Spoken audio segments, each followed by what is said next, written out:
Hello viewers, welcome to all. இன்னைக்கு நம்மளுடைய செஷனில் டிஸ்கஸ் பண்ணக்கூடிய டாபிக் எது அப்படின்னு பார்த்தீங்கன்னா பிரசிடென்ஷியல் ரெஃபரன்ஸ் தான். அதாவது குடியரசுத் தலைவர் சட்ட விளக்கம் கேட்கக்கூடிய அதிகாரம் யார்கிட்ட கேட்பாங்க அப்படின்னு பார்த்தீங்கன்னா சுப்ரீம் கோர்ட்டிட்ட. சுப்ரீம் கோர்ட் வந்து அதற்கான சட்ட விளக்கம் கொடுப்பாங்க. பட் அதை வந்து ஃபாலோ பண்ணுறது அப்படின்றது இட் டிபெண்ட்ஸ் ஆன் த குடியரசுத் தலைவருடைய டிஸ்கிரிமினரி பவர். ரைட், வாங்க அதை வீடியோலாம் போகலாம். அதாவது வந்து பிரசிடென்ஷியல் ரெஃபரன்ஸை பொறுத்தளவில் ஆர்டிகிள் எதில் சொல்லியிருக்காங்கன்னா 143. அதுங்க என்ன சொல்லியிருக்காங்க அப்படின்னு பார்த்தீங்கன்னா, Indian constitution allows president of India to seek advisory opinion of the supreme court. So advisory ஒப்பீனியன்னா கேட்டுக்கலாம். அதாவது அதற்கான சட்ட விளக்கத்தை சுப்ரீம் கோர்ட்டு யார் கொடுப்பாங்க அப்படின்னு பார்த்தீங்கன்னா குடியரசுத் தலைவர் கொடுப்பாங்க. அது அவங்களுடைய கருத்துரையை கொடுப்பாங்க. ரைட், கான்ஸ்டியூஷனல் பேசிஸ்ன்னு பார்த்தீங்க அப்படின்னா இதே சரத்து 143ல் ஒன்று என்ன சொல்லிருன்னா, president can refer any question of law அல்லது fact of public importance to the supreme court. அப்போ இந்த சட்டம் சம்பந்தமான எழக்கூடிய இந்த கேள்விகளை குடியரசுத் தலைவர் சுப்ரீம் கோர்ட்டோட அவங்களுடைய கருத்துக்களை கேட்கலாம், கருத்துரையை கேட்கலாம், அவங்களும் ஒப்பீனியன் கொடுக்கலாம். Supreme court may give its opinion. It is not binding in nature, but it is not binding in நேச்சர்னு சொல்கிறாங்க. ரெண்டாவது அதே 143 சரத்தில் சப்கிளாஸ் 2ல் என்ன சொல்கிறேன்னா, if a dispute arises out of pre constitutional treaties agreements or covenants extra, இந்த மாதிரியான விஷயங்கள்லையும் என்ன பண்ணலாம் அப்படின்னு பார்த்தோன்னா, president can refer question of law to the supreme court. Right, இது ஏன் முக்கியமான விஷயம் அப்படின்னு நம்ம சொல்கிறோன்னா, சமீபத்தில் மசோதாக்களை நிறைவேற்றுவதில் ஆளுநர் மற்றும் குடியரசுத் தலைவருக்குடைய அதிகாரங்களில் சுப்ரீம் கோர்ட்டுடைய தீர்ப்பு தான் அதனுடைய தாக்கத்தை ஏற்படுத்தியிருக்கு. ஸோ அதை இந்த அதை கடைசியில் நம்ம பார்க்கலாம். ரைட்டு, கீ ஃபீச்சர்ஸ்ன்னு பார்த்தீங்கன்னா it is advisory in nature தான், but preventing constitutional deadlock, judicial guidance in complex issue. ஒரு சிக்கலான ஒரு இஷ்யூவில் ஜுடிஷியலுடைய கைடன்ஸை வந்து அவங்க வந்து வாங்கிக்கலாம். Right, okay. Importance of presidential reference பார்த்தீங்க, அதாவது மெயினாக எப்போ முதல்ல பிரசிடென்ஷியல் ரெஃபரன்ஸு எந்த கேஸில் யார் பிரசிடெண்ட்டாக இருக்கும்போது பயன்படுத்தினான்னு பார்த்தீங்கன்னா, ஃபஸ்ட்டு டாக்டர் ராஜேந்திர பிரசாத் அவங்க குடியரசுத் தலைவராக இருக்கும் பொழுது ஃபஸ்ட்டு பிரசிடென்ஷியல் ரெஃபரன்ஸை பயன்படுத்துகிறாங்க. எந்த பில்லுக்கு எதிராக பார்த்தீங்கன்னா, கேரளா எஜுகேஷன் பில்லுக்கு எதிராக ஃபஸ்ட்டு பிரசிடென்ஷியல் ரெஃபரன்ஸை பயன்படுத்துகிறாங்க. கேரளா எஜுகேஷன் பில்லுன்னு கொண்டு வராங்க. அது எதை அஃபெக்ட் பண்ணுற மாதிரி இருந்துச்சு அப்படின்னு பார்த்தீங்கன்னா, மைனாரிட்டி இன்ஸ்டியூஷனாக அவங்களுடைய ஃபண்டமெண்டல் ரைட்ஸு, அதே மாதிரி ஆர்டிகிள் 30ல் சொல்லியிருக்கக்கூடிய ஃபண்டமெண்டல் ரைட்ஸை வயலேட் பண்ணுறதாக இருந்துச்சு. ஸோ அந்த சூழ்நிலையில் என்ன கொண்டு கேட்குறாங்க அப்படின்னு பார்த்தீங்கன்னா, இப்போ குடியரசுத் தலைவர் பிரசிடென்ஷியல் ரெஃபரன்ஸை பயன்படுத்தி சுப்ரீம் கோர்ட்டில் என்ன பண்ணுறா அவங்களுடைய ஒப்பீனியனை கேட்குறாங்க. அடுத்து பெருபரி யூனியன் கேஸ் 1960ல் அப்போவும் யார் குடியரசுத் தலைவராக இருந்தாங்க அப்படின்னு பார்த்தீங்கன்னா ராஜேந்திர பிரசாத் அவங்க தான் இருந்தாங்க. அப்போவும் அந்த இதில் குடியரசுத் தலைவர் வந்து பிரசிடென்ட் ரெஃபரன்ஸாக பயன்படுத்துகிறாங்க. அதாவது பெருபரி யூனியன் கேஸ் உங்களுக்கு ஏற்கனவே தெரிஞ்சிருக்கும். அதாவது சுதந்திரத்துக்கு பின்னால் வந்து ஈஸ்ட் பாகிஸ்தான் வெஸ்ட் பாகிஸ்தான் பிரியும் போது இந்தியாவிலேருந்து பிரிஞ்ச பிறகு ஈஸ்ட் பாகிஸ்தான் இப்போ இருக்கக்கூடிய பங்களாதேஷ் தான். அப்போ வெஸ்ட் பெங்காலோட ஒரு பார்டரில் தான் இருக்குது அந்த பெருபரி யூனியன் சொல்லக்கூடியது. வெஸ்ட் பெங்காலுக்கும் அந்த பங்களாதேஷோடைய பார்டரில் தான் இருக்குது. ஆக்சுவலாக ரெட் கிளிப் வந்து 2 நாடுகளுடைய எல்லைகளை வரையறுத்த பின்னு அது இதனுடைய அதனுடைய தகவல்களை எதில் ஏற்றலை, அந்த லேண்ட் ரெக்கார்டில், அந்த எல்லைக்கோட்டு ரெக்கார்டில் வந்து அவங்க வந்து ஏற்றலை.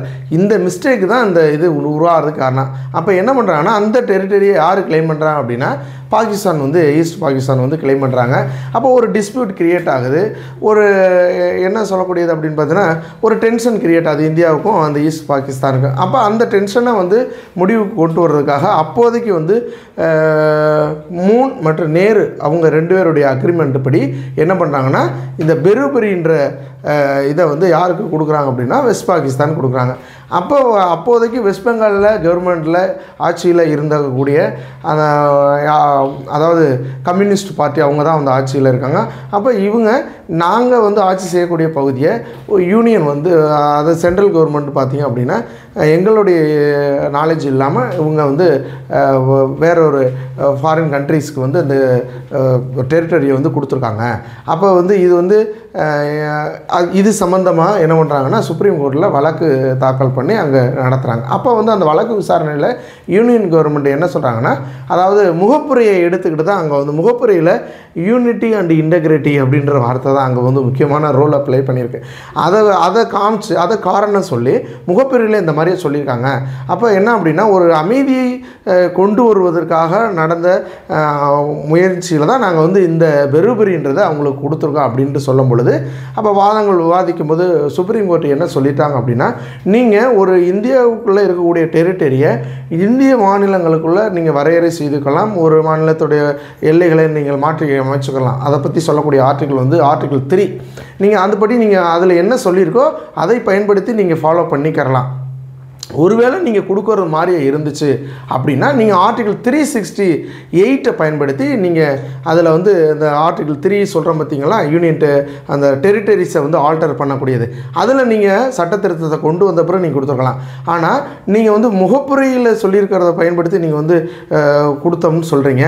பட்டு preamble is not a part of our Indian constitution அப்படின்றத அன்றைக்கி தீர்ப்பில் அன்றைக்கி சொல்லிட்டாங்க.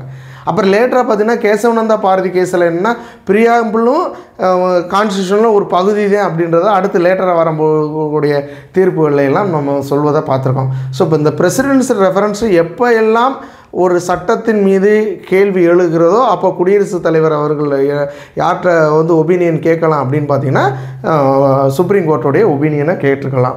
இதனுடைய மெரிட்ஸ்ன்னு பார்த்தீங்கன்னா ஒரு லீகல் கிளாரிட்டி கிடைக்கும். அதே நேரத்தில் ஜுடிஷியல் இன்வால்வ்மெண்ட் இன் கவர்னன்ஸ் இதுவும் ஒரு ஆரோக்கியமான ஒரு இதுதான்.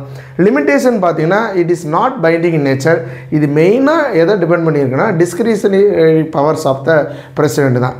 இது ஏன் இந்த இஷ்யூ ஏன் இன்றைக்கி வந்து முக்கியத்துவம் பிரசிடென்ட் ரெஃபரன்ஸு ஆர்டிகல் 143 முக்கியத்துவம்னா Tamil Nadu versus governor of Tamil Nadu state government versus governor of Tamil Nadu இந்த கேஸில் பார்த்திங்க அப்படின்னா சுப்ரீம் கோர்ட்டு ஒரு தீர்ப்பு சொல்லியிருக்காங்க. அதாவது என்ன அப்படின்னா சட்டசபையில் நிறைவேற்றி அனுப்பக்கூடிய மசோதாக்களை வந்து ஒரு காலக்கெடுவுக்குள்ளே என்ன பண்ணணும் முடிவு எடுக்கணும் அப்படின்னு சொல்லிட்டு தீர்ப்பில் சொல்லியிருக்காங்க. ஆளுநர் வந்து முடிவு எடுக்கணும் அப்படின்னு சொல்லி தீர்ப்பு சொல்லியிருக்காங்க. ஸோ இதனால தான் ஒரு எக்ஸிக்யூட்டிவ் பவர்ஸை ஒரு பைண்ட் பண்ணுற மாதிரியே இருக்குது. அதை வந்து பண்ண முடியுமா, எங்களுடைய டிஸ்கிரிஷனரி பவர்ஸ் வந்து இருக்குல்ல, அதை வந்து இந்த மாதிரி ஒரு 14 கொஸ்டின்ஸில் ரிலேட்டடாக கொஸ்டின்ஸை என்ன பண்ணியிருக்காங்கன்னா சுப்ரீம் கோர்ட்டில் வச்சுருக்காங்க. யார் நம்மளுடைய குடியரசுத் தலைவர் அவங்க வந்து சுப்ரீம் கோர்ட்டுடைய ஒப்பீனியனை அந்த இதில் கேட்டிருக்காங்க. இதற்குரிய வாதங்கள் நடந்துக்கிட்டு இருக்குது. ஸோ இந்த மாதிரியான சூழ்நிலைகள் தான் இந்த பிரசிடென்ஷியல் ரெஃபரன்ஸை வந்து பயன்படுத்துகிறாங்க. அதாவது பிரசிடென்ஷியல் ரெஃபரன்ஸ் சம்மந்தமான உங்களுக்கு எந்த சம்மந்தமான வீடியோ இப்போ இந்த நடத்தின வீடியோ உங்களுக்கு வந்து புரிஞ்சிருக்கும் அப்படின்னு நினைக்கிறேன். ஒருவேளை இதில் ஏதாச்சும் சந்தேகங்கள் இருந்துச்சுன்னா நம்மளுடைய கமெண்ட் பாக்ஸில் நீங்கள் வந்து கமெண்ட் பண்ணுங்கள். உங்களுக்கு வீடியோ பிடிச்சிருந்துச்சுன்னா லைக் பண்ணுங்கள், சப்ஸ்கிரைப் பண்ணுங்கள், ஷேர் பண்ணுங்கள். மீண்டும் இது போன்ற கரண்ட் ஈவெண்ட்ஸ் டாப்பிக்கை இன்னொரு வீடியோவில் நம்ம சந்திப்போம். தேங்க்யூ.